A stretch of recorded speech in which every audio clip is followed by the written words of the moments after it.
British lawmakers are running out of time to come up with a plan to leave the EU. Parliament needs to ensure a smooth departure from the bloc by May 22nd, and it's unclear if that will happen or what will happen next. So for more on this, we want to bring in Nile Gardiner. He's Margaret Thatcher's former advisor, and he's with us from Washington. Thank you so much for joining us, Nile. All right, so... My pleasure. Thank you very much. When I heard that Theresa May offered to resign if they would just pass this thing, I couldn't tell if it was because when this is all over, she's going to be so sick of politics that it's a way for her to get out of it. Yeah, that she's like, please, I quit you. Or if she really thought that offering to resign would encourage people to sign her deal because maybe they're sick of her. I mean, can you sort of walk us through that offer and why she thought that that would actually encourage people to get the deal done?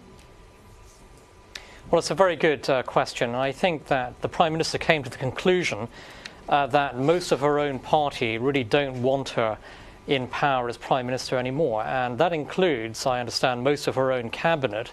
And so I think that Theresa May's days as Prime Minister were anyway numbered.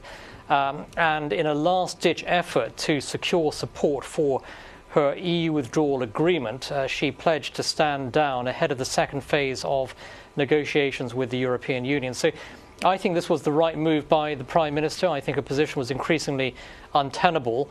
And certainly this is the only way possible that she might secure support for the EU withdrawal agreement. And already some of the senior Brexiteers, including Boris Johnson and Jacob Rees-Mogg, have indicated that they will now support the deal. But there are about 20 Conservative MPs who are still against the deal. And also the 10 Democratic Unionist MPs also are opposing the deal as well. So I think that the vote tomorrow, if indeed it is held, if the Speaker agrees to hold the vote, I think it's going to be an extremely tight vote.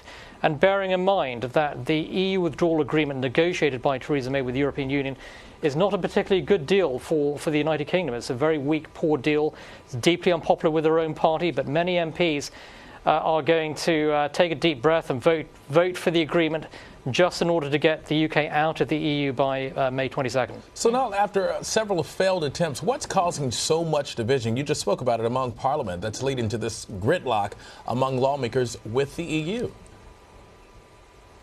Well, clearly, Parliament cannot agree on one particular way forward in the Brexit era, and we saw a series of indicative votes yesterday in the House of Commons.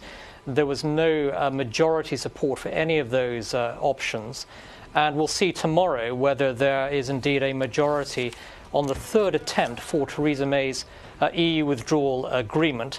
But I suspect tomorrow that the Prime Minister may well fall short on this vote. And the big issue, of course, with the EU withdrawal agreement is that the agreement ties Britain indefinitely to the EU customs union, and that makes it impossible, actually, for Britain to sign its own free trade agreements. That's the big sticking point for many Conservatives with this particular deal, and why it's so strongly opposed by many of the Brexiteers. But it remains to be seen what happens tomorrow, but I think it's going to be an extremely close and very tight vote.